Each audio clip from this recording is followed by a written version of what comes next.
Welcome to Disruptive Successor, a show for next generation leaders in family businesses and entrepreneurs who want to disrupt the status quo and take their existing business to a whole new level. We all know that what got us here isn't going to get us there. This show will provide inspiration, advice, and resources to help you create massive impact. This podcast is sponsored by myself, Jonathan Goldhill, and my company, the Goldhill Group, where we provide coaching for growing companies. I'm Jonathan Goldhill, and my purpose is simple: to guide entrepreneurial leaders in family businesses towards more freedom and fulfillment. I want entrepreneurs to get clarity around the changes that will make them and their businesses more successful so they can experience the same freedom I've enjoyed in my life. Our proven practices challenge business owners to think differently about their business and how they're running it, and quite literally become game changers in our clients' companies. Learn more at thegoldhillgroup.com website, where you can schedule your free strategy session. Hi, it's Jonathan Goldhill, and welcome back to another episode of the Disruptive Successor Show. My guest today believes that from a business perspective, business is the ultimate game, as Mark Cuban put it. Since he was a teen, he has been drawn to business and has seen business as a strategy board with endless possibilities. Dan Whittaker is a CPA and entrepreneur with over 30 years of experience helping family-owned and closely held business owners in the lower middle market achieve financial success. Before starting Whitaker and Company in 1999, Dan was a manager in the tax and consulting department at KPMG. Dan's passion is to help business owners succeed financially and build wealth. His team does this through accurate financial reporting, financial clarity, and tax mitigation. And Dan has a wealth of family business experience, not only professionally, but he grew up in it. So Dan, welcome to the show today. Yeah, thank you. Thanks for having me. All right. So I just gave you kind of an intro about your family business history. Tell us a little bit about that. What was your backstory? And then maybe, how did you get into the business that you're in? Yeah, no, that's great. So I grew up with grandparents on both sides of my family, both mom's side and dad's side owned businesses. And then on my family, both my mom and my dad owned businesses. So for me, I don't know that I had a choice except for to be an entrepreneur. What was interesting, kind of growing up in the late 70s and 80s, my parents were in real estate and construction, and both of those businesses had the exact same business cycle. So I grew up, we either had everything we wanted for Christmas, or we got to pick the one thing or nothing for Christmas. And for me, I always vowed that I would not raise my family and raise my kids in that in that environment. So that was kind of how I decided that I didn't want to be in a construction and real estate industry. I wanted something that was more consistent for my family. As I was starting college, I did sell real estate to get myself through college, and I wrote a business plan, and this would have been in 1998. To have a business that did, at that point, from a 18, 19-year-old's perspective, did tax returns, sold stocks and bonds, financial planning, sold insurance, and also real estate. And the way I chose my major in college was the only thing at that point that I had to go to college to do was to become a CPA. All the rest of the items I could just go take a test for. So, fast forward, I go ahead and I get out of college. It's the early 1990s.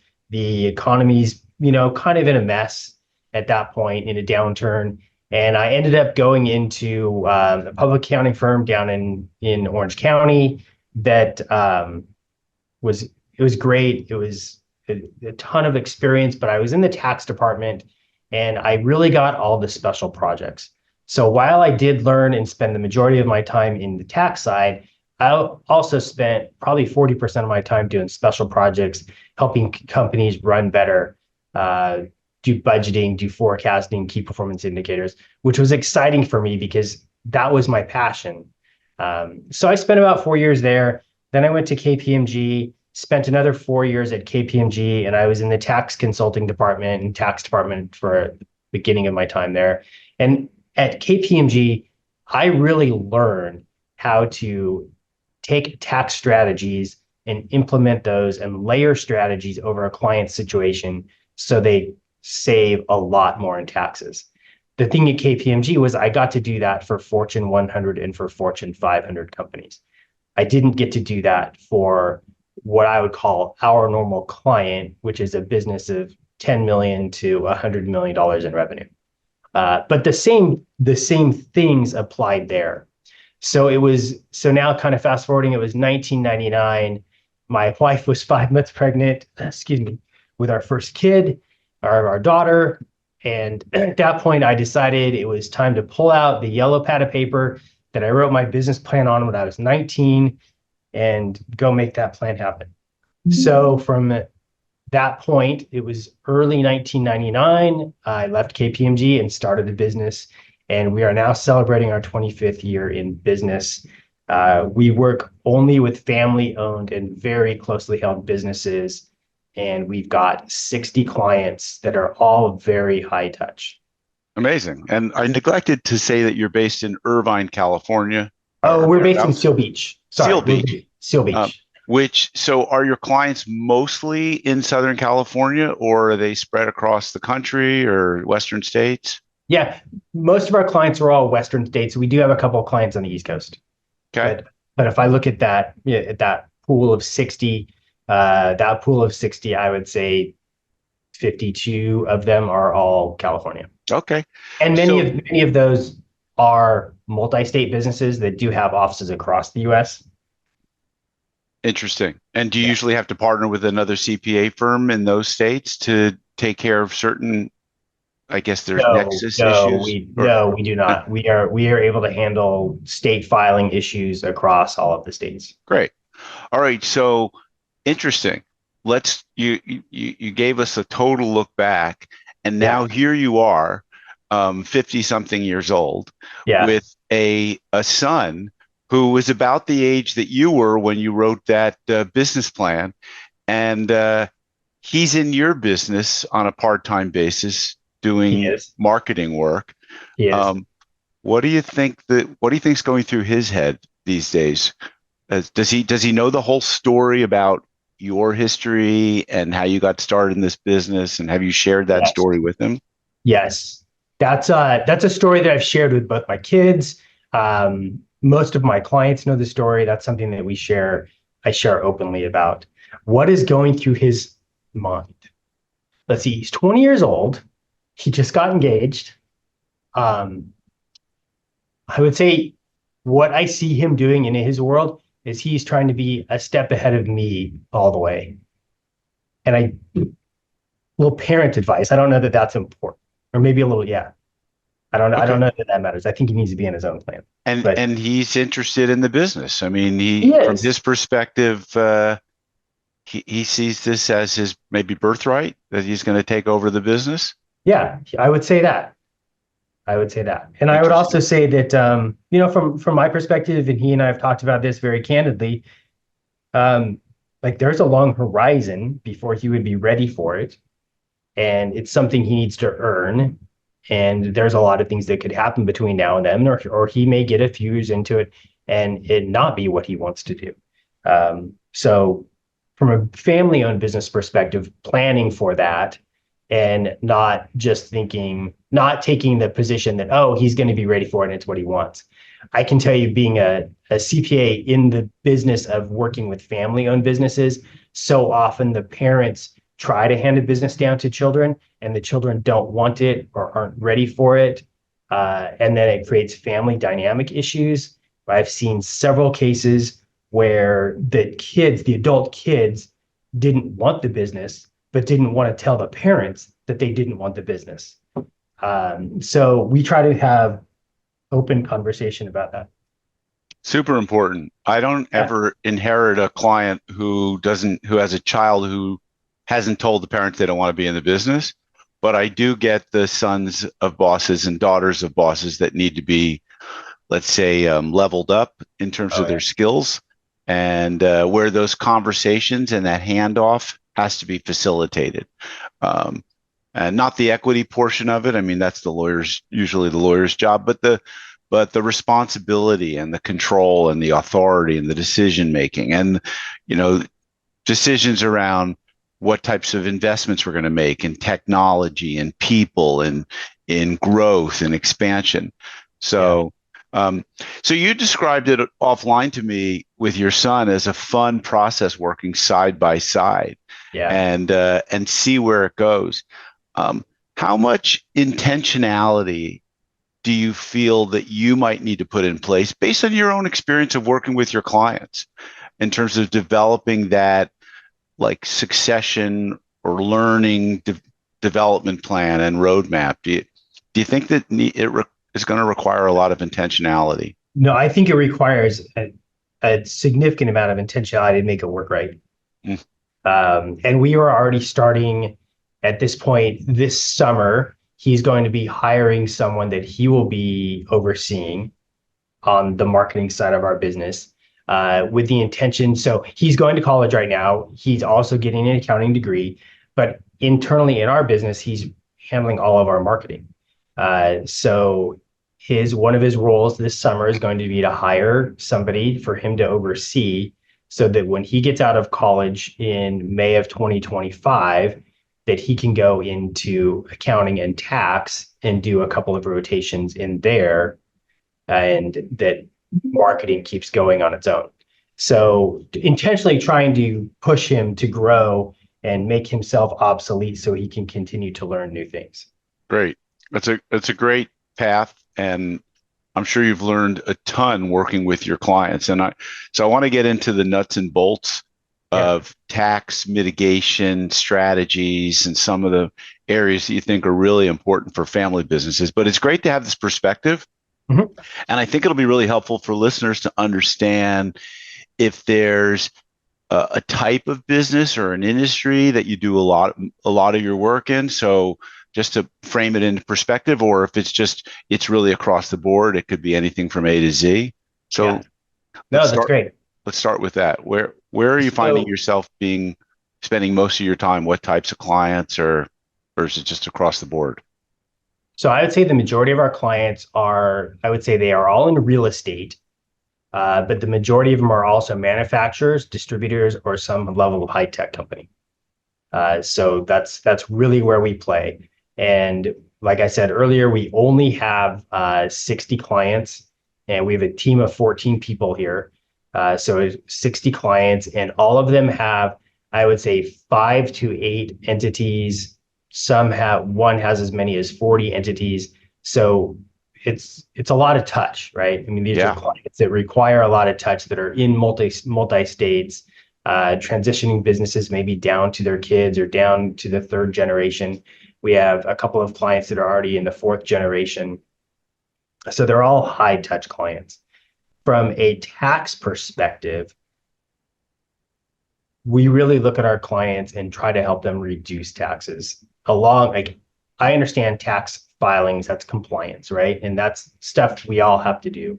We all have to stay on top of that, do that timely, et cetera, et cetera. From my perspective, coming from KPMG, taxes are somewhat of a controllable expense. And when you take that controllable expense and you legally reduce it to what you need to pay and you save the difference, that savings stacked up over many years is millions of dollars. And I don't know that our clients see that. When we start working with a client, I would say many of them are working in their business, not working on their business.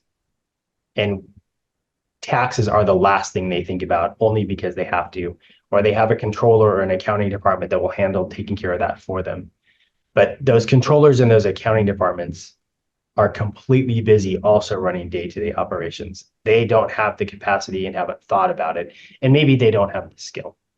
So I would say understanding that you have strategies that need to be implemented and doing that in a timely manner.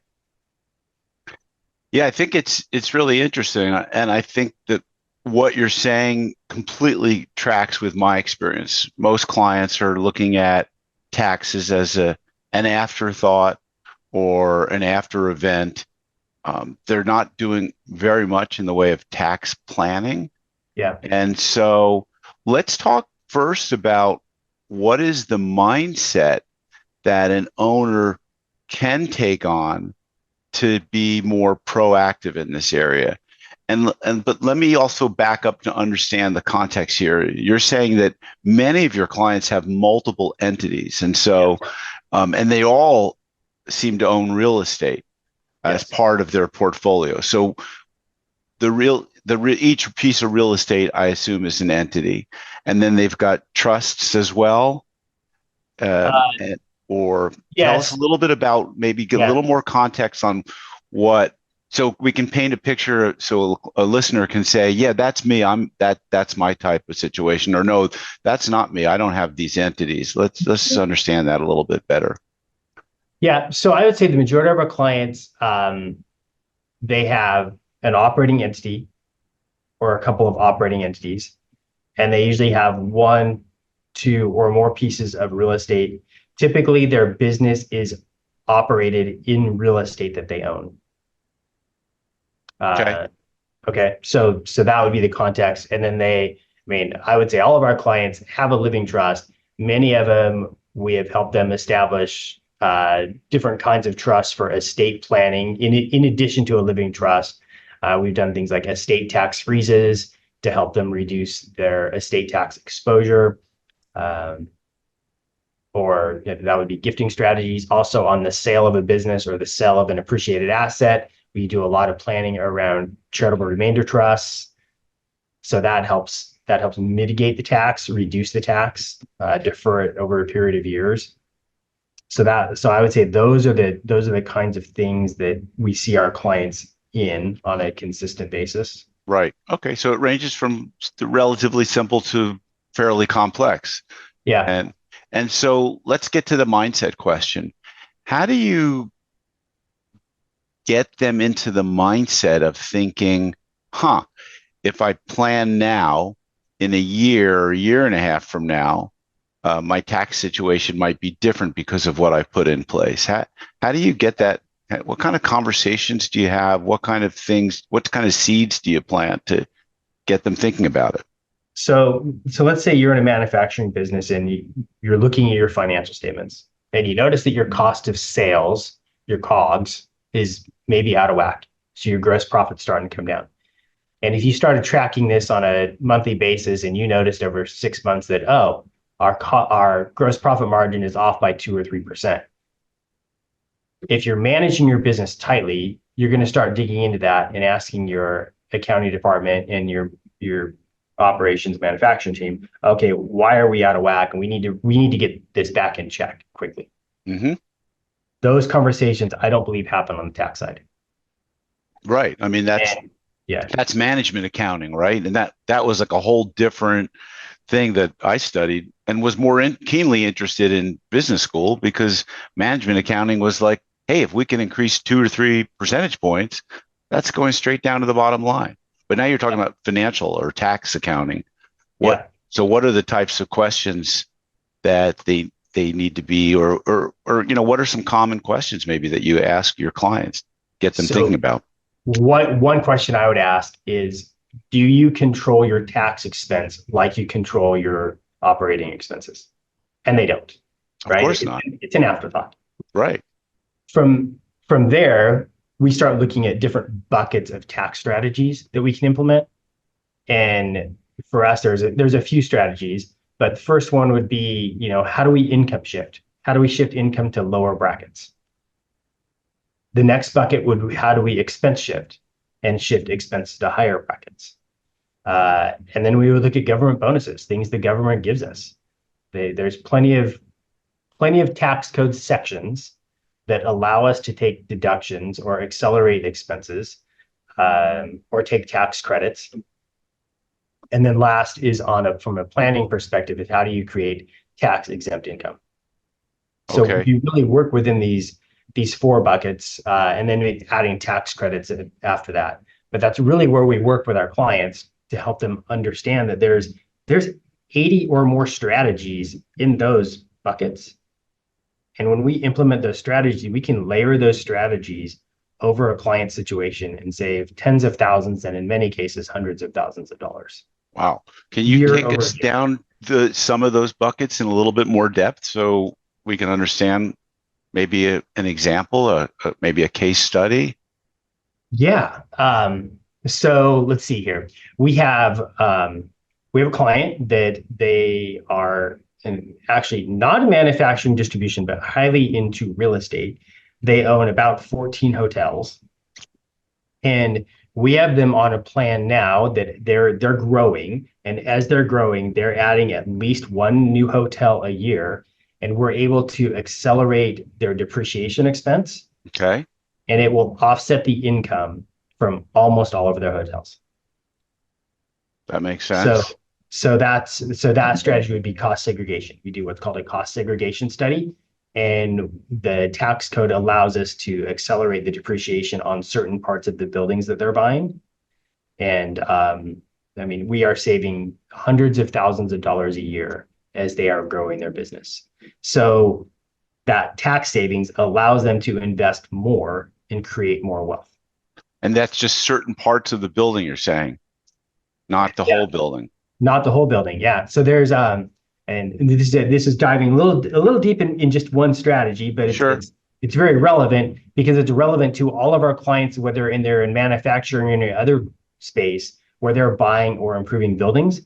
Is the tax code says that land is not depreciable. So when you buy a building, you've got land and building. The land portion is not depreciable. The building portion is 39 years. So Hmm. you have to depreciate it straight line over 39 years. Well, there's some court cases. If you go back to there's a Columbia Healthcare, their court case back in the 90s, and it allows us to go in and look at different parts of the building and say, well, yeah, we do have parts that are 39-year, but then we also have parts that are 15-year, 10-year, 7-year, and 5-year.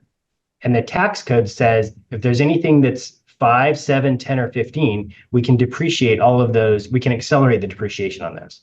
So Okay. we've been getting significant amounts of bonus depreciation for our clients in those areas. Interesting. Okay. Let's go down one of the other buckets that you were talking about, Yeah. and let's maybe see if we can get an example there. I mean, let's do tax. I mean, let's do tax credits. Okay. We have many clients that take research credits. Many of Hmm. them that are manufacturers that are always developing new products, Right. and they are doing R&D work, and they maybe aren't accounting for it properly. Mm. And by going in and looking at the products that they're developing, the time that's going into those, um, we're able to do an R&D credit study and take tax credits that they normally weren't getting. One place we've seen this that it's been a great win for one of our clients, but they do engineering and they make speaker mounts for, I guess, arenas, right? And in that, all of those are engineered specifically and separately. So that's all R&D work to make sure that the piece works. And they are doing, tens of projects on an annual basis. So it works out to a very significant tax credit. Now, here's what's interesting is in this case, we are creating more tax credit than our client can use. So they're ending up with a bucket of tax credits carryovers that are growing. Hmm. And at some point in the future, when our client sells his business, we're going to use those carryover credits that we haven't used to offset the gain on the sale. Interesting. And so you can carry over 100% of the tax credit from year to year? Yes, you can carry it over.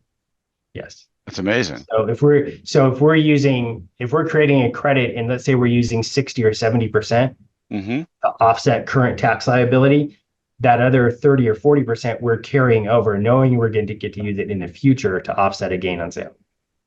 Interesting. Okay. So that's And a is it difficult to track these R&D tax credit? I mean, from their perspective, they have to account for how much time or Yeah, money, so or like, is that a challenging yeah, so work? it can be challenging if they don't have the tools internally to track the time spent on Right, activity, right.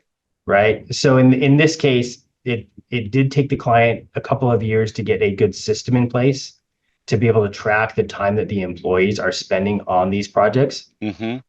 But now that we know the time that they're spending and they're tracking this on a continual basis, it's an easy process going forward. And what type of a system are we talking about? Are we talking about a complicated NetSuite type of a system, or maybe something more simpler? No, in this case, they're just tracking the time, the hours that their engineers are spending on these projects. Okay, easy enough. Yeah, yeah, So that's the tax credit side. All right, let's go down that's one of the other that's the buckets. tax credit side. Let's see here. Something that we do talk about is I think we talked a little bit about shifting income, shifting expenses. Yeah, that was interesting to me. I don't know that I fully understood that. Are we talking about having a C corp and an S corp and trying to shift income between those two types of entities, or multiple S corps or C corps to shift um, income and expenses between? yeah, so that's interesting. We don't.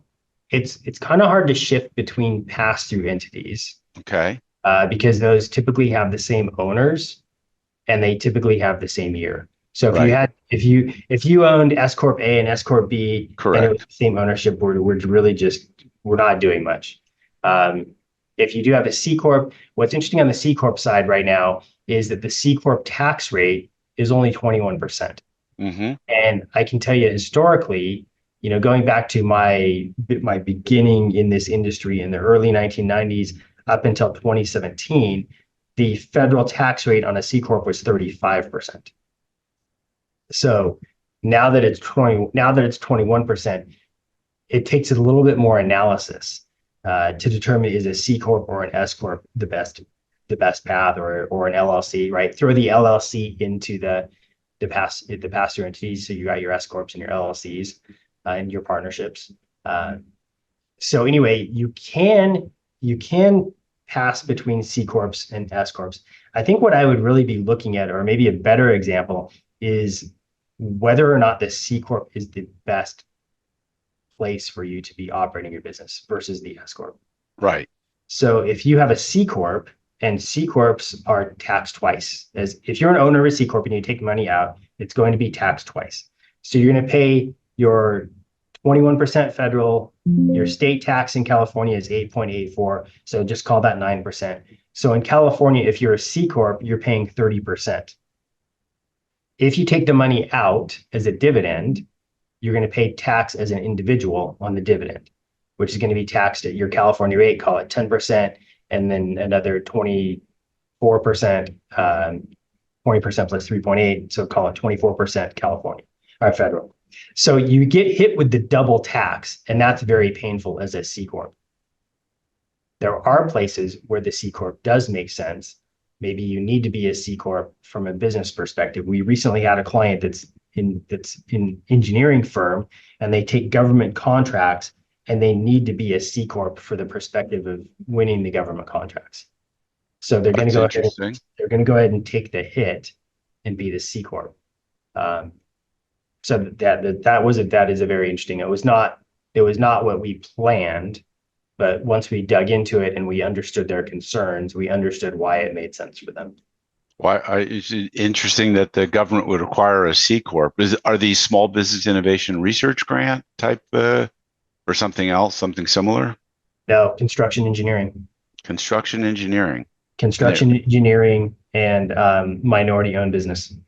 Okay. And So, when you look at the minority-owned business rules, having a C corp made more sense than having an S corp or an LLC. right. So, what are some of the biggest challenges with businesses, family businesses, and getting them to have these conversations and thinking in advance? We were talking before the call Yeah, about how like if you're planning a year and or 15 months out, you might have 80 strategies available. But as that time horizon shrinks down, you get closer and closer, 6 months, 3 months, the number of things that are available to you reduce in terms of So tax yeah, mitigation. Well, yeah, can I just walk back through that conversation we had offline? please. Okay. So so as a CPA operating in this space where we do a significant amount of tax planning, we have more than 80 different strategies that we use with our clients. And now let's just take in context 2024. If we're trying to reduce our tax liability for 2024, those tax returns aren't filed until 2025. Hmm. We have 80 strategies to start with on January 1st. As time goes, the number of strategies we can use goes down.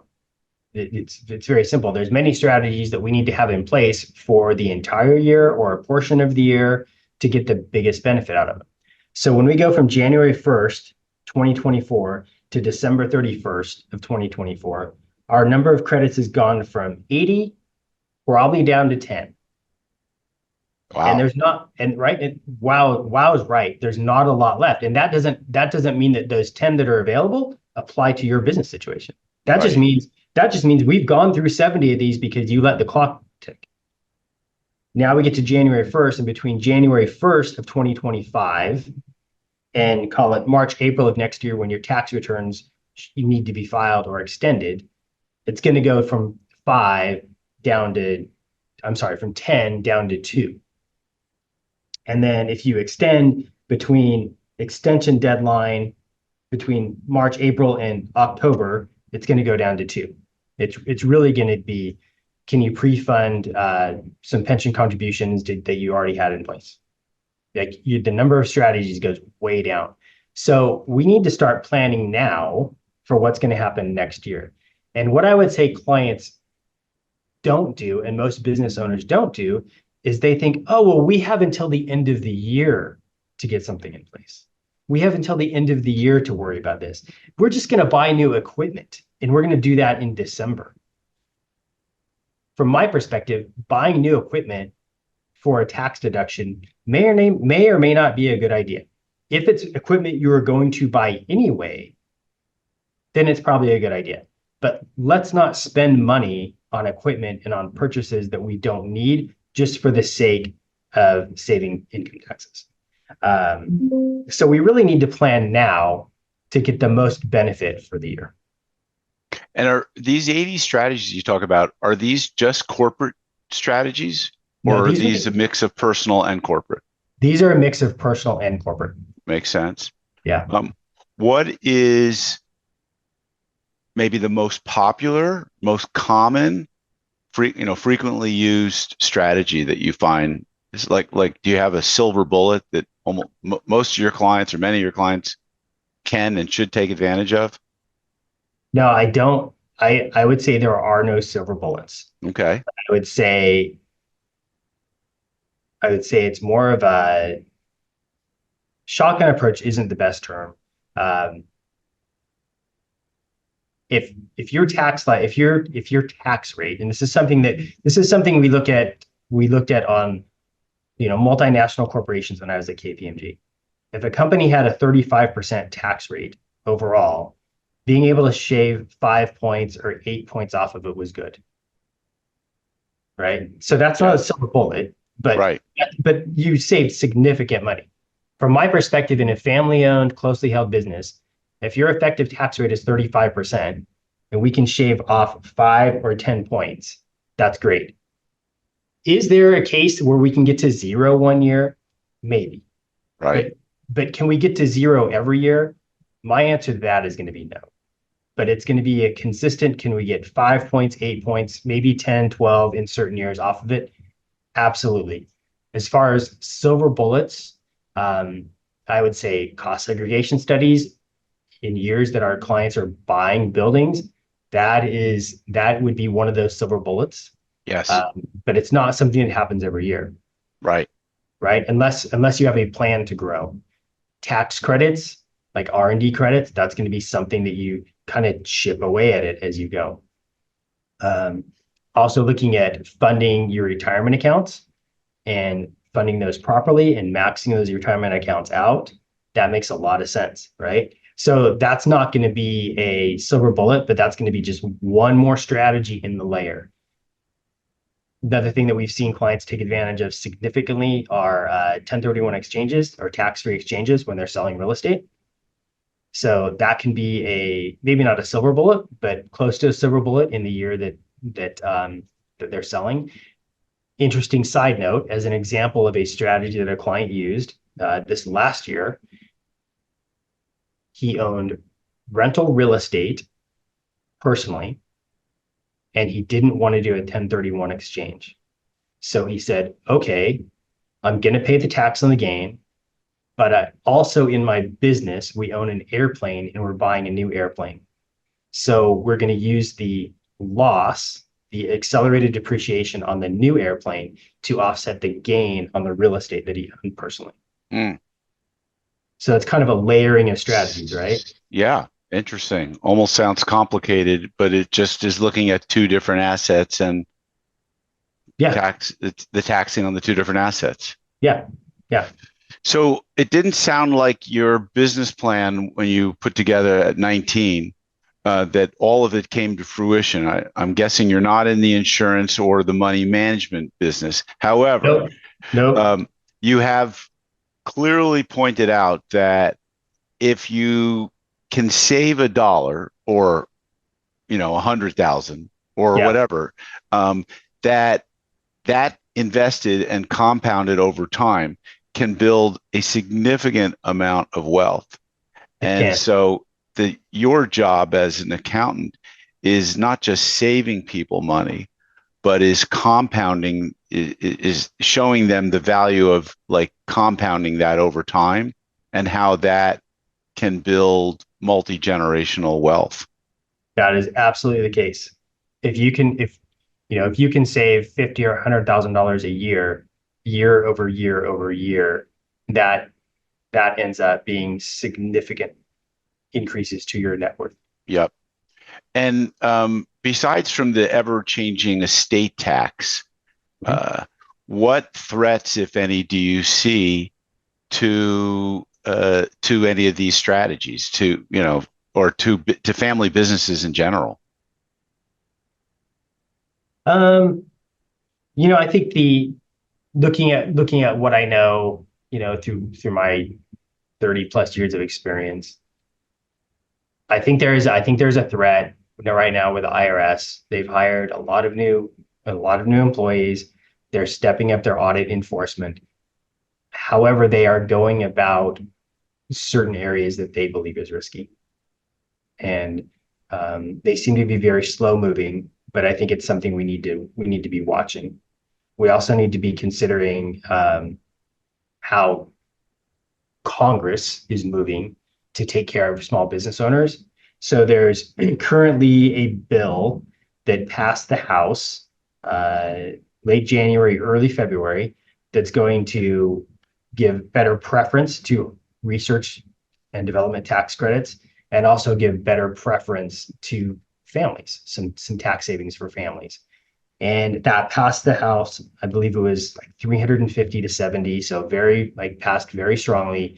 It's now sitting in the Senate, and the Senate says they are not going to look at it and maybe not do anything with it because it's a year of election, Mm, which is very disturbing from my perspective because it affects R&D credits, it affects families' individual taxes, and it also affects bonus depreciation or accelerated depreciation for many of our clients.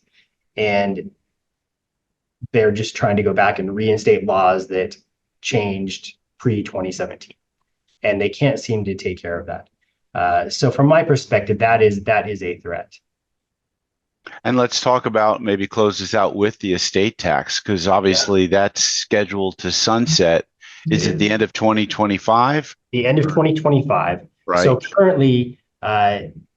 currently you can pass if you're a married couple, roughly $27 million on to your heirs, Hmm. estate tax free. Once we get to 2025, the end of 25, that's going to go back down to about $6.5 million. Wow. So that means it's essentially going to get cut in half, the amount that you can pass to your family estate tax free. And from my perspective, this is very important. The majority of my clients all have net worth, probably in the 20 million plus range. But I can tell you where there's clients and or there's families that are in the 10 to $20 million range. If the estate tax exemption goes from 27 down to 13, they all have taxable estates, or the majority of them are going to have taxable estates. What we're seeing in the marketplace with estate planning attorneys is they are already full and don't have a lot of capacity to be planning for some of this, because the wealthy families are already jumping in and taking care of this problem and planning for this problem today. And I'm seeing clients, I've seen a couple of clients get turned away from estate planning firms. And I've also seen estate planning firms just say, we're booked, we're done. We can't take any more clients on. So from an estate planning perspective, if you have net worth north of $10 million, you need to go take care of this with your estate planning attorney now. You need to get on the bus and take care of it now. And are there things that they can do, or are they kind of, if they're still young, if they're not close to passing away, or what types of things can they do? Set up trusts for move assets? Yeah, so something we see quite a bit of what's called an estate tax freeze. Mm-hmm. And an estate tax freeze is if you own a business, you can gift a portion of your business to a trust that's for the benefit of your heirs, and you can get it out of your estate now. What's great about that is you get a you get a significant deduction in the value of the gift when you make it, because it's a non-controlled gift, right? You're gifting a minority interest. Right. So when you're gifting that minority interest and there's lack of control, lack of marketability, you're in most cases getting a 35+% discount on that gift. Gotcha. And you need to do, I imagine, a formal valuation to get an actual, you do third party appraiser of it. So you need your estate planning attorney to draft the documents, set up the trust to do this properly, and then you need to have a formal valuation done. And then at tax time, you will need to file a gift tax return to notify the IRS that you gifted a portion of your business and you're using some of your credit of your exemption. And when you file that gift tax return, you're required to attach the valuation to it. Gotcha. Well, Dan, wow, you're a wealth of very technical knowledge, bringing your years of KPMG and tax savings advice down to small and medium-sized businesses, lower middle market with significant wealth. Yeah. And it seems like there's a huge gap in that market. So thank you. And I think your speculation and mine is that so many business owners are so busy putting out daily fires in their business, working in their business and not working enough on their business, that folks like you, Dan, and myself, who take people outside of the day-to-day and get them to start thinking about planning, strategy, whether it's tax or business planning, that these will not only increase their wealth tangibly, but also probably increase their enjoyment and satisfaction of their business. So whether they're transitioning, from one entity to another, or trying to shift wealth, or trying to shift responsibility to the next generation, I think all of these types of things that you're doing, that I'm doing, can make a tremendous difference. So thanks for contributing to the show today. Absolutely. Thank you for having me. I appreciate it. My pleasure. Yeah. Folks, you know the drill. If you got some value from this, please share it and give us a good rating on your podcast listening application of choice. And stay tuned for future episodes of the Disruptive Successor Show. This podcast is sponsored by myself, Jonathan Goldhill, and my company, the Goldhill Group, where we provide coaching for growing companies. I'm Jonathan Goldhill, and my purpose is simple: to guide entrepreneurial leaders in family businesses towards more freedom and fulfillment. I want entrepreneurs to get clarity around the changes that will make them and their businesses more successful, so they can experience the same freedom I've enjoyed in my life. Our proven practices challenge business owners to think differently about their business and how they're running it, and quite literally become game changers in our clients' companies. Learn more at thegoldhillgroup.com website, where you can schedule your free strategy session.